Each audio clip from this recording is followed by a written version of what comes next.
Magacayga waa Cabdullaahi. Ku soo dhawaada 10 qodob ee ugu wanaagsan in lagu dhiirigeliyo carruurta wax akhriskooda. Qodob koowaad: u samee waqti adiga iyo cunugaaga aad ku raaxaysan kartaan wax akhriska 10 daqiiqo ha noqotee.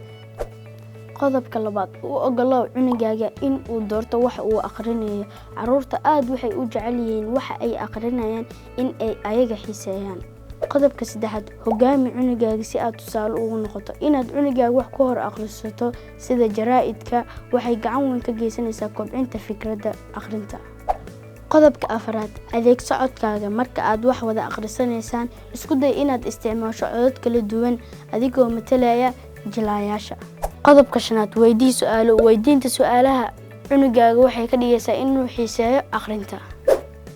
Qodobka lixaad: samir u yeelo cunugaaga. Carruurta waxay jecel yihiin isla buuggii inay mar labaad akhriyaan iyo marar badan. Qodobka toddobaad: u hel meel deganaansho leh. U samee meel ku fiican wax akhriska oo ka mid ah gurigaaga. Qodobka siddeedaad: ugu soo celceli. Ku soo noqnoqoshada cunugaaga waxay keeni kartaa in uu akhriyo buugaag badan ama baalal. Qodobka sagaalaad: u muuji inaad xiiseynayso. Hubso inaad siiso jawaab celin wanaagsan. Qodobka 10aad: ugu faa'iidee tiknoolajiyadda.